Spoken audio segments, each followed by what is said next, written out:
नमस्कार, welcome to career 247। मैं हूं प्रशांत धवन। नाउ पिछले कुछ दिनों में भारत और पाकिस्तान के जो डिप्लोमेट्स हैं दोनों अपनी तरफ से कोशिश कर रहे थे कि यूएसए उनके पक्ष में एक निर्णय ले ले। निर्णय था एक आतंकवादी संगठन को लेकर।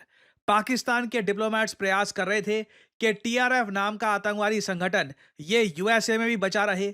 इंडिया ने पूरा प्रयास किया कि टीआरएफ वही आतंकवादी संगठन जिसने भारत पे कई आतंकवादी हमले किए हैं। इससे पहले मैं इस ग्रुप पर वीडियो बना चुका हूं। ये बेसिकली लश्कर ए तोयबा का एक ऑफशूट है।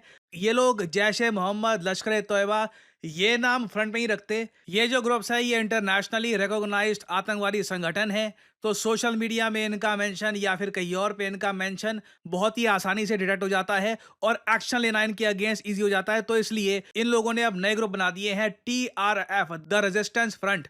और इसी ग्रुप ने रिसेंटली पहलगाम का आतंकवादी हमला किया था। इससे पहले रियासी में ये लोग अटैक कर चुके हैं। कई आतंकवादी हमले जम्मू कश्मीर में ये ग्रुप कर चुका है। ना यूएसए में देखिए भारतीय डिप्लोमेट्स की बड़ी जीत हुई है, क्योंकि यूएसए को इस बात को लेकर मनाने में हम लोग कामयाब रहे हैं कि द रेजिस्टेंस फ्रंट को बिल्कुल एक आतंकवादी संगठन डिक्लेयर कर देना चाहिए। और यूएसए ने यह कर भी दिया है। कुडोस टू यूएसए, एक अच्छा स्टेप है। रिसेंटली यूएसए के जो कई डिसीजंस थे किसी को समझ नहीं आ रहे थे, इवन कई अमेरिकन को समझ नहीं आ रहे थे कि यूएस किस दिशा में जा रहा है। मगर मैं एटलीस्ट ये कहूंगा, जब बात आई है आतंकवाद के इशू को लेकर, USA has been a strong partner of the Republic of India. आप देख लीजिए, एससीओ का जब समिट हुआ था तब चाइना पाकिस्तान ने पहलगाम आतंकवादी हमले का मेंशन तक नहीं किया, जबकि क्वाड का एक बहुत ही इंपॉर्टेंट समिट जब यूएसए ने होस्ट किया तब वहां पर प्रॉपरली पहलगाम आतंकवादी हमले का मेंशन किया गया था। तो देखो, यूएसए के कई और इश्यूज है। यूएसए भी अपने इंटरेस्ट में काम कर रहा है, ठीक है। ट्रम्प की स्ट्रैटेजी है कि रशिया पे प्रेशर बनाना है, उसमें बाय डिफॉल्ट ये इंडिया पर भी प्रेशर बनाने का प्रयास कर रहे हैं, वो अलग चीज है। बट उसके बियॉन्ड आप अगर देखो, आतंकवाद के इशू को लेकर यूएसए ने कई जगह, चाहे यूएन हो चाहे कोई इंटरनेशनल समिट हो, हमेशा भारत का साथ दिया है। जबकि चाइना ने यूनाइटेड नेशंस में टीआरएफ को बचा लिया था। जब पहलगाम मैसेकर हुआ, हमारे 79 सिविलियंस को मारा गया, इंडिया ने पहला प्रयास यही किया कि यूएन में प्रॉपरली डेजिग्नेट करवा दिया जाए टीआरएफ को as a terrorist organisation. Pakistan ने चाइना को कहा कि ये हमको बर्दाश्त नहीं होगा, आपको टीआरएफ को बचाना होगा। और चाइना ने पाकिस्तान के बिहाफ पर, अगेन मैं ये कहूंगा, चाइना ने आज तक आतंकवाद फेस किया नहीं है। इन लोगों ने देखा नहीं है कि आतंकवादी जब निहत्थे सिविलियंस को मारते हैं कैसा होता है। एंड बहुत अगली जियोपॉलिटिकल गेम चाइना खेल रहा है पाकिस्तान का साथ देकर। मगर चाइना ने ब्लॉक कर दिया था भारत की रिक्वेस्ट को। ये पहली बार नहीं हुआ। चाइना इससे पहले मसूद अजहर और वेरियस और आतंकवादी संगठनों को, आतंकवादियों को यूएन में बचाता आया है पाकिस्तान के कहने पर। और चाइना के ब्लॉक करने के बाद भारत ने कैटेगोरिकली ये कहा था कि टीआरएफ एक फ्रंट है लश्कर ए तैयबा का। जब लश्कर ए तैयबा एक यूनाइटेड नेशंस डेजिग्नेटेड संगठन है, तो कल को लश्कर ए तैयबा अपना एक ऑफशूट बना ले, अपने अंडर एक और ग्रुप बना ले, आपको उसको भी तो एक आतंकवादी संगठन जल्द से जल्द घोषित करना होगा। तो भारत ने तभी से दृढ़ निश्चय बना लिया था कि आने वाले समय में टीआरएफ को भी एक टेरर एंटिटी हम डिक्लेयर करवाएंगे एट द यूनाइटेड नेशंस। तो उस मुहिम में एक बड़ा स्टेप यहां पर यह ले लिया गया है कि यूनाइटेड स्टेट्स ऑफ अमेरिका अब टीआरएफ को मानता है एक आतंकवादी संगठन। और अब दुनिया में अभी के लिए मैं वैसे आपको बता दूं, सिर्फ 2 देश हैं जो टीआरएफ को एक आतंकवादी संगठन मानते हैं। पहला the Republic of India, second the United states of America. अभी मेरे ख्याल से भारत को कई और फ्रेंडली कंट्रीज जैसे कि फ्रांस, कुछ हद तक मैं कहूँगा जापान, ऑस्ट्रेलिया, बाकी क्वाड कंट्रीज हैं, इजराइल, ऑब्वियसली, इन सब को टेबल पे लाना होगा। धीरे धीरे और कंट्रीज को यहाँ पे हमें ऐड करना होगा। और आप सबको याद होना चाहिए, पाकिस्तान के डेप्यूटी प्राइम मिनिस्टर ने पार्लियामेंट में खड़े होकर कहा था कि पाकिस्तान की सरकार ने टीआरएफ को बचाया है। चूंकि हम इस वक्त सिक्योरिटी काउंसिल के नॉन परमानेंट अल्हम्दुलिल्लाह मेंबर हैं 1 जनवरी 2025 से 31 दिसंबर 2026 तक, तो यूएस ने एक प्रेस रिलीज, ये वहां इस तरह का वाकया दुनिया में कहीं हो, जाफर एक्सप्रेस पे भी हुआ, तो वो एक प्रेस रिलीज यूनानिमस, 15 मेंबर हैं, 5 परमानेंट है, 10 नॉन परमानेंट इलेक्टेड होते हैं 2 साल के लिए। तो वो एक प्रेस रिलीज उन्होंने इसी सिस्टम के तहत दी, मुझे कॉपी मिल गई। उसमें पाकिस्तान के बिहाफ पे मेरे 2 इतराजात थे। एक उसमें पहलगाम लिखा हुआ था सिर्फ, और दूसरा उसमें ब्लेम डाला गया था द रेजिस्टेंस फोरम। ये वो फोरम है कि जब 2019 में इसको हड़प किया गया गैर कानूनी, जो कि हम नहीं मानते, वो बिल्कुल इलीगल है, तो उसके नतीजे में जम्मू एंड कश्मीर में एक फोरम बना जिसका नाम है द रेजिस्टेंस फोरम, और उस पे उसको कंडेम किया गया, उसको जिम्मेदार ठहराया गया उस प्रेस रिलीज में। तो मुझे आई, मैंने देखा, मैंने कहा ये एक्सेप्टेबल नहीं है। पहलगाम के साथ आपको लिखना पड़ेगा जम्मू एंड कश्मीर।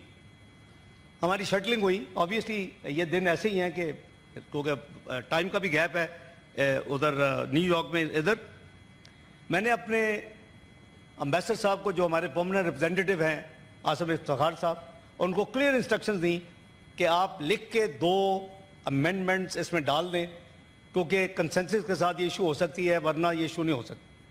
हम उस वक्त तक नहीं करेंगे। और मैंने कहा इनको बताएं कि दुनिया में लंदन से 3 या 4 हैं, तो अगर लंदन में कोई वाकया होता है तो कैसे लंदन लिखेंगे, साथ आगे यूके लिखेंगे या कनाडा लिखेंगे या यूएसए लिखेंगे या ऑस्ट्रेलिया लिखेंगे। भाई एक जगह है, लिखो ना, क्यों शर्मा रहे हो जम्मू एंड कश्मीर लिखने में। दूसरा, मैंने कहा यहां हमें एविडेंस दिखाएं कि ये दी रेजिस्टेंस फोरम ने, दी टीआरएफ ने किया है, तो फिर हम इसको रहने देंगे, या उनकी ओनरशिप दिखा दें। ना यहाँ पे आपने सुना, सॉरी थोड़ी एक लंबी क्लिप थी, मगर ये क्लिप डालना बहुत इंपॉर्टेंट था ताकि आप समझ पाएं कि आज के समय अनफॉर्चुनेटली यूनाइटेड नेशंस का सिस्टम ऐसा है कि पाकिस्तान जैसा देश भी 2 साल के लिए एक नॉन परमानेंट मेंबर बन चुका है यूएन का।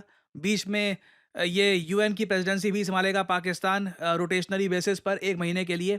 इन लोगों ने अपनी पोजीशन का गंदे तरीके से मिसयूज़ किया है आतंकवादियों को बचाने में। खुल के पाकिस्तान के डेप्यूटी पीएम कहते हैं कि पहलगाम आतंकवादी हमला हुआ, जो टीआरएफ आतंकवादी ग्रुप है जिसने ये अटैक किया था, पाकिस्तान ने उसको बचाने के लिए पूरा प्रयास लगा दिया। हमको सबूत दिखाओ टीआरएफ कहाँ इन्वॉल्व है। अब एक बार सोच कर देखो, पाकिस्तान का लॉजिक ये है कि भारत ने जब आर्टिकल 370 हटाया था तो उसके बाद टीआरएफ खुद ही खड़ा हो गया था, ठीक है। अब तुम्हें क्या है कि टीआरएफ को यूएसए अगर डेजिग्नेट करता है एक आतंकवादी संगठन या नहीं, तुम लोग अपनी पूरी सरकार, अपनी मशीनरी उसको बचाने में क्यों लगा रहे हो। क्लियरली ये जो एक अगली गेम है पाकिस्तान का, अनफॉर्चुनेट है। इसलिए काफी बार आई थिंक मुझे समझ में आता है कई इंडियंस इजराइल के एक्शंस को देखकर इतना फ्रस्ट्रेटेड क्यों फील करते हैं, क्योंकि वो इतना फ्रीली जो इनको करना होता है आतंकवादियों के अगेंस्ट वो कर देते हैं, जबकि हम लिटरली आतंकवादी संगठन को डेजिग्नेट करवाना है, नहीं करवाना, इसमें भी बहुत एफर्ट लगाना पड़ता है हमको, कई महीनों टाइम लग जाता है, तब जाकर अगेन ये जो हम कर पाए हैं ये भी एक छोटी अकॉम्प्लिशमेंट नहीं है। पाकिस्तान आज के समय यूएस के लिए एक बहुत इंपॉर्टेंट कंट्री है। रिसेंटली ईरान को पाकिस्तान ने बिट्रे किया है, ईरान के अगेंस्ट स्पाइंग कर रहा था पाकिस्तान, और आगे भी आप देखोगे जब ईरान पर एक बड़ा हमला करेगा यूएस, उसमें पाकिस्तान जो भी एक एक वफादार सैनिक की तरह यूएसए के साथ खड़ा होगा।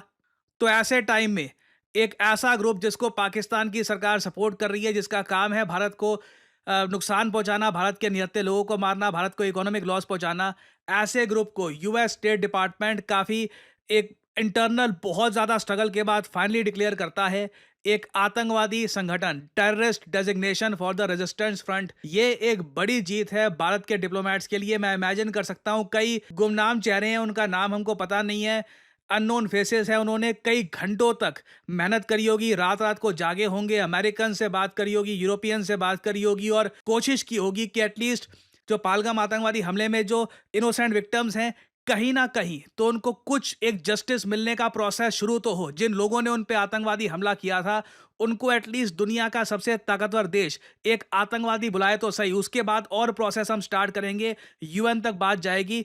मैं जानता हूं अभी बहुत लंबा रास्ता है, but this is a great start by India. जिस चीज को लेकर पाकिस्तान का डेप्यूटी पीएम प्राउडली कहता रहा कि हमने बचा लिया, टीआरएफ को बचा लिया, कुछ ही हफ्तों तक बचा पाए थे। अब यहाँ पे आप देख पा रहे हैं टीआरएफ के अगेंस्ट एक्शन स्टार्ट हो चुका है। तो अभी देखिए इस टॉपिक से रिलेटेड और डेवलपमेंट्स होंगी, अपडेट्स आती है तो मैं आपके लिए अपडेटेड वीडियोस लाता रहूंगा। फाइनली आपसे मैं यहाँ पे सवाल पूछूंगा, कलिंग रत्ना अवार्ड रिसेंटली दिया गया है एक मिनिस्टर को बाय प्रेसिडेंट द्रौपदी मुर्मू। बताइए कलिंग रत्ना अवार्ड रिसेंटली किसको दिया गया है। काफ़ी इस पर चर्चा हुई है, काफ़ी इस पर डिबेट्स हुए थे, काफ़ी इस पर न्यूज़ कवरेज हुई थी। ये है यहाँ पे आपकी ऑप्शंस: धर्मेंद्र प्रधान, राजनाथ सिंह, अमित शाह या नरेंद्र मोदी? कमेंट सेक्शन में करिए उत्तर। जो लोग देंगे सही आंसर उनकी कमेंट को मैं दे दूंगा हार्ट, ताकि बाकी लोग समझ पाएं कि सही उत्तर क्या है। देखिए, मेरा मानना है अगर आज के समय आप आर्टिफिशियल इंटेलिजेंस का इस्तेमाल नहीं कर रहे काम में, तो आप किसी और ही युग में जी रहे हैं, क्योंकि एआई की मदद से आप बहुत सारी जॉब्स कर सकते हैं, आप बहुत सारा पैसा कमा सकते हैं, अपने आप को अपस्किल कर सकते हैं। फॉर एग्जांपल, अगर मान लीजिए मैं दिखाना चाहता हूं कि कैप्टन अमेरिका ये मुंबई के किसी बिजी स्ट्रीट में वड़ा पाव खा रहा है और उसके ऊपर एक बहुत ही अट्रैक्टिव टेक्स्ट में लिखा है यमी, तो मैं आसानी से कर सकता हूं सही प्रॉम्प्ट डालकर। और इधर आप लोग देख सकते हैं, it was just that easy. इसके बहुत सारे वेरिएंट आप बना सकते हैं। अगर मैं चाहूँ कि इस इमेज को मैं मूव करवाना चाहूँ, तो इस तरीके से, जैसे कि अपनी स्क्रीन पे आप देख पा रहे हैं, मैं बहुत सारे जनरेटिव एआई सॉफ्टवेयर की मदद से इस इमेज को मूव करवा सकता हूँ, एक स्टोरी क्रिएट कर सकता हूँ। I can pretty much do anything. और ये सिर्फ एक छोटा सा, आई मीन एक बहुत ज़्यादा छोटा सा एस्पेक्ट है जनरेटिव एआई का। जनरेटिव एआई की मदद से आप किताबें लिख सकते हैं, आप पर्सनालिटीज क्रिएट कर सकते हैं। You can pretty much do anything you want. और अगर आपने सही जगह से जनरेटिव एआई का कोर्स कर लिया, तो मैं आपको बता दूं, आप एक प्रॉम्प्ट इंजीनियर के रूप में नौकरी कर सकते हैं। जी हाँ, प्रॉम्प्ट इंजीनियर। कई लोगों को पता ही नहीं है कि ये नौकरी एग्जिस्ट भी करती है। कई लोग आराम से साल का 4 लाख से लेकर 6 साढ़े 6 लाख, जी हाँ, जो रियलिस्टिक सैलरी होगी वही मैं आपको बताऊंगा। कई लोग होंगे जो आज के समय कहते हैं कि जी हमारा कोर्स कर लो, फिर 25 30 50 लाख वगैरह। जो रियलिस्टिक चीज़ होगी वही मैं आपको बताऊंगा। प्रॉम्प्ट इंजीनियर को गूगल कर लीजिएगा, प्रॉम्प्ट इंजीनियर जॉब्स आराम से 4 लाख से लेकर साढ़े 6 के आसपास सैलरी होती है उसकी। और डिपेंड करता है आपके एक्सपीरियंस पे। And you can start your career. आप खुद का एआई स्टार्टअप कर सकते हैं, आप कंटेंट क्रिएटर बन सकते हैं।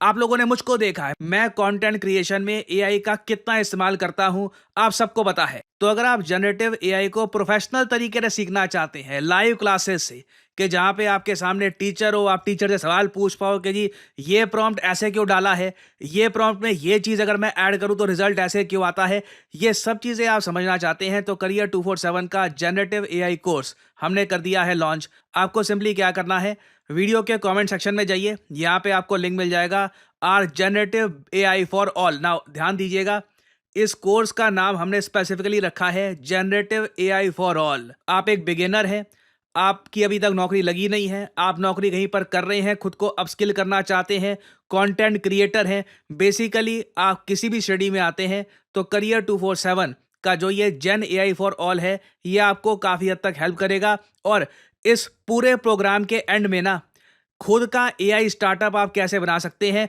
उसका प्रोजेक्ट भी साथ ही साथ किया जाएगा। ये सभी टूल्स को यूज़ कैसे करना है, ChatGPT, Midjourney, DALL E, various type के आज के समय जो जनरेटिव एआई के टूल्स हैं, इनको इस्तेमाल कैसे करना है, ये सब आप सीख पाएंगे करियर 247 पे। आपको सिंपली करना क्या है, यहाँ पे अपना नाम डालिए, अपना ईमेल आईडी, अपना नंबर, और ऑब्वियसली डिस्काउंट कोड यहाँ पर डालना PD10।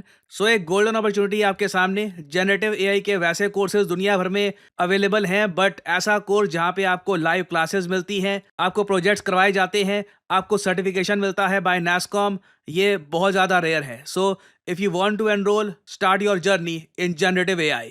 Thanks for listening, and as I always say, may the gods watch over you.